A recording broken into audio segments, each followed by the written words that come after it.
Zdravo, moje ime je Vanessa in dobrodošli nazaj na mojem kanalu.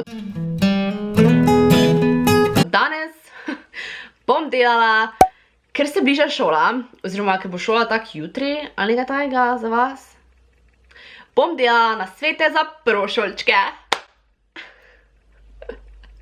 Hecam se, logično, prvošolčki so malo premali, ampak glede na to, da koliko otrok danes že gleda YouTube, se sploh ne bi čudila. Ampak ja, delala bom nasvete za srednjošolce, za fazane, ne vem, to je meni tak čuden izraz, fazani. Glavnem za prvoletnike, za drugoletnike, za tretje, za četrte, kakorkoli, kar hočeš, I don't know. Prej začnem z nasveti, vam moram povedati, da jaz sem bila polovico srednje šole doma, ker sem bila zelo dosti bolana, zelo dosti na nekih preiskavah, tako da mogoče nisem jaz dobila high school experience. Prvo stvar, ki bi rada povedala, je, itak ima vsak drugačno izkušnjo v srednji šoli. Moja osebno ni bila najboljša izkušnja. V mojem primeru se mi zdi, da je bila osnovna šola dosti boljša, imela sem dosti boljše ljudi okoli sebe. Ne vem, pač zdi se mi, da smo se kot razred dosti bolj razumeli, kot pa razred, v katerem sem jaz bila.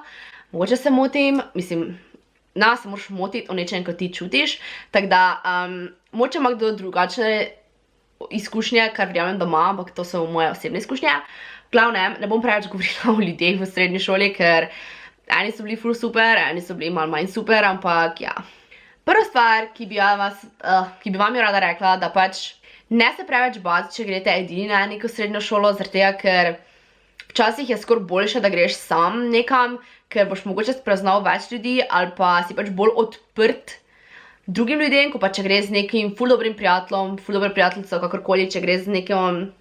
Če greš z eno osebo na isto šolo, oziroma če poznaš ljudi, ko greš z njimi na srednjo šolo, se mi zdi, da potem imaš isti krog ljudi, oziroma nisi tako odprt do drugih, ampak pač to je ful odvisno od človeka. Itak, v moji srednji šoli sem dansko polovico razreda poznala že preden sem prišla v srednjo šolo, kar pros and cons, I guess, I don't know. Ne se preveč bati glede ocen, kakorkoli, pač se mi zdi, da vas ful strašijo, recimo nas v osnovni šoli so ful strašili, rekli so nam, da nismo primerni za gimnazijo, da naj gremo na poklicno šolo, pa take fore so imeli, pač, what?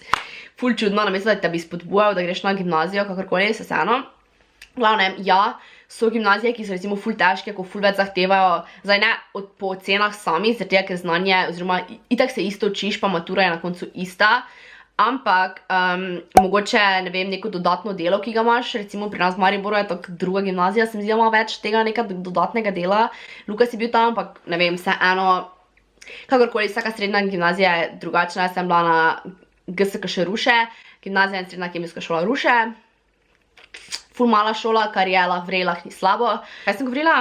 A ja, glede znanja. Ja, pač ni lahko itak, da ne, ampak se mi zdi, da če se pač učiš, boš lahko normalno naredil. Najtežje osebno se meni zdi prvi letnik, pa ne po znanju toliko, ampak ker pač je drugo okolje drugače, ne vem. Jaz se niti v osnovni, niti v srednji nisem glih nekako ful učila, ker pač sem trenirala gimnastiko, nisem bila tako navajena se ful učiti. Ja, jaz sem se vedno učila tudi v srednji šoli, en dan pred testom. Včasih niti to ne, pač res se jaz ful nisem učila, imela sem toliko sreče, da sem se naučila tisto, kaj je bilo v testu, ali pa pač ne vem, res ne vem, ravno ne vem, ker jaz sem bila v tretjem in četrtem letniku, ne, drugem, tretjem, četrtem, glavnem tretjem, četrtem sem ziher bila prav dobra, prej pa sem bila iga dobra, pa mislim, da, ne vem, vseeno, glavnem, imela sem jaz vrej ocena, pač 4,0 sem imela poprečje, kar je ful dobro, glede na to, da sem nič učila, ampak to je ful odvisno od tebe, zato ker pač eni rabijo ful več učenja, ker si na to hitro zapomnijo, ali pa se pač na pametno učijo, kakorkoli, ne vem. In ja, ne vem, pač me zdi isto, da teste se moraš učiti, edino kaj je, več je testov, več je spraševanj, teže je, več se moraš naučiti, ampak pač se soočiš s tem, tako se pa vsi drugi in glih fora je v tem, zato pravim, da je prvi letnik najtežji, ker je to največji preskok, isto, ko se mi zdi, da bo največji šok prvi letnik faksa zdaj, ker pač eno leto sem bila doma, pa srednjo šolo sem predelala in upam, da bom pač mi ok vse šlo. Tako da tudi jaz grem zdaj v prvi letnik, če greste vi, tako da I'm with you, malo me je strah, tam dobenega ne poznam, otrok z malega mesta, grem v Ljubljano, wow. veliko mesto, vete, mislim, med ljudmi, ki jih ne poznam, malo grozno. Zdi se mi, da eni, ne samo na YouTube, ampak na splošno v vašem življenju vas ful strašijo, da bo ful težko gimnazija, da idete rajš na srednjo šolo, zdaj, mislim, na poklicno šolo, zdaj pač kaj vam bolj paše. Jaz osebno nisem vedela, kaj bi rada bila in seveda, da gimnazija je to, da pač bom ugotovila, kaj bi bila. Medtem ko poklicna šola te nekako umeji, ne vem. Vseeno se mi zdi, da če ti ne točno veš, kaj bi rad bil, je boljše, da greš na gimnazijo že zaradi tega, ker ne vem, realno pa nočem tega grdo, pa ne mislim tega nesramno, kakorkoli, ampak se mi zdi, da gimnazija ti vseeno da nekega več znanja, ker potem, ko greš na faks, ti je iz srednje šole, oziroma iz poklicne šole definitivno iti težje, ker imaš lažjo matematiko, lažjo slovenščino, pač res, sorry, I'm gonna get so much hate for this, ampak pač ja.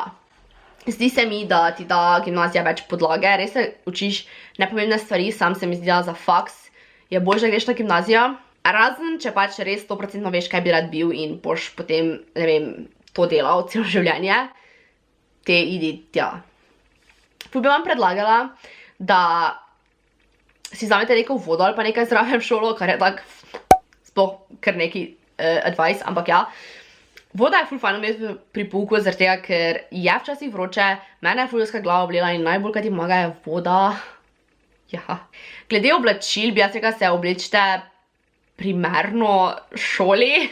Primerno šoli, oziroma najbolj, kaj je pomembno, da se vi počutite ok, torej, če hočeš iti v peta v šolo, pojdi, če te bo čudno gledali, btk, you do you, boo, pač dobesedno do whatever makes you happy. Jaz sem hodila v šolo dokaj urejeno. Pač ne vem, tako vsak dan. Nisem imela pet, imela sem vedno teniske, ker vem, da na enih šolah nosijo ful pete, pa dobro, ne sam pete, ampak tako ful so urejene, ful namazane, kakorkoli, jaz tega nikoli nisem delala, ampak ja. Glede drame oziroma ja, tega je itak fajn, da se pač probaš izogniti. Ja, se na nekih stvarih je zanimivo, ko poslušaš, ko se nekdo krega, pa to mislim, realno skoraj vsi imajo radi neki gossip, ker je pač zanimivo, kar je full bad, ampak pač je, kot nekaj zanimivega pove, cool. Ampak definitivno bo boljše za vašo mentalno zdravje, da se odmaknete od drame. Ja, sem imela v srednji šoli, predvsem v zadnjem 4. letniku, ker dost drame, ki je, nisem glih jaz povzročila, ampak je bilo kar naporno. Taka toksična skupina ljudi je bila, ki ne bom rekla, da jaz nisem bila ničesa kriva, itak da ne, zdaj o tem govorim. Še zdaj se z enimi od te skupine družim in mislim, da so, ne mislim reči, da so vsi ljudje slabi ljudje, ki so bili tam not, ampak se mi zdi, pač kot skupina ljudi smo bili rahlo toksični drug za drugega. Glavnem, zmes je meni bilo kar hudo face naporno. Jaz sem v 4. letniku v šolo včasih šla bruhat, sem imela panične napade zaradi določenih stvari v srednji šoli, ki bo ji dosti ljudi zdaj zanikalo, da so se zgodile, ampak pač ja, bilo je kar zmes naporno, o čem zdaj ne bi preveč govorila, sem tako na splošno vam povem, da se dogaja slabe stvari v šolah. Ni bilo glih bullying, torej da bi se nekdo znašal dobesedno nad tabo, ampak je bilo bolj tak pasivno, agresivno, tak hinavščina, ki se mi zdi, da je pri nas bolj prisotna v srednjih, mislim pri nas bolj prisotna v osnovnih šolah, zaradi tega, ker se mi zdi, da so otroci ful nesramni, pa še ne točno dojamejo, kaj točno rečejo, in se mi zdi, da pri nas hinavščina, bullying, pa take stvari so ful bolj prisotne v osnovnih šolah, v srednjih ne toliko, tako da če vas je tega strah, bo najverjetneje v srednji šoli boljše, ampak vam ne morem obljubiti, ker jaz sem glih večje probleme imela v srednji šoli. Ful fajn je, če se itak sproti učiš, ampak lol, kdo to dela, ampak pač če imaš čas, se probaj sproti učiti, ali pa vse, da si delaš sproti lepe zapiske ali med poukom. Jaz sem to zadnjo leto delala, da sem včasih med poukom, ful slabo, ko je profesorca pri istem predmetu razlagala neke druge stvari. Boljše je, da profesore poslušaš, ker od tega se ful naučiš. Sem jaz delala zapiske, ker pač, ne vem, ful fajn je, da delaš, če si med oceno, prosiš profesora, da bi lahko naredil neko seminarsko, kaj takega. Jaz sem v srednji šoli naredila ful seminarskih in zadnjo leto sem pri sociologiji za maturo imela seminarsko 20 točk od 20, kar je ful vrejo. In tudi profesorica mi je rekla, da delam ful vrejo seminarske, tako da jej. In zato pač pravim, da, ker v moji osnovni mi nismo delali dosti seminarskih, tudi srednjih načeloma nismo toliko imeli, jaz sem si v bistvu prosila sama profesora za seminarske, ker sem imela med ocenami. Fajn je, da probaš narediti čim več seminarskih, ker ti koristijo v srednji in na faksu in na splošno življenje, se mi zdi, da. Fajn je, če imaš v razredu nekoga, s katerim lahko ponavljaš. Jaz sem imela 3 ali 4 ljudi, ki smo danes bili pri biologiji skupaj. Je ful fajn, da imaš kot neke vrste study group, da odvisno, kako se ti raje učiš. Eni ima tudi note cards, ti post-it notes, kakorkoli to ti flashcards. Jaz tega nisem tako najbolj delala. Je pa eno ful dober app, o katerem sem že govorila in se imenuje Quizlet, na katerem lahko delaš ti flashcards in ene so že naredite, ene si lahko sam narediš, glavnem ful tega je, to je meni se zdi ful fajn, tako da to si dol potegnite. Ena stvar, ki je najbolj pomembna, je Googlaj. Google je ena izmed najbolj uporabnih stvari, kar eni se mi zdi, da ne veste, zato ker me sprašujete take včasih stvari, ne vem. Sej vem, da včasih se vam ne da, ampak včasih me sprašujete take stvari, ko sem jaz tak, sam pogooglaj, veš. I don't have the answers. Teda ja. Hvala, da ste gledali ta video. Čau!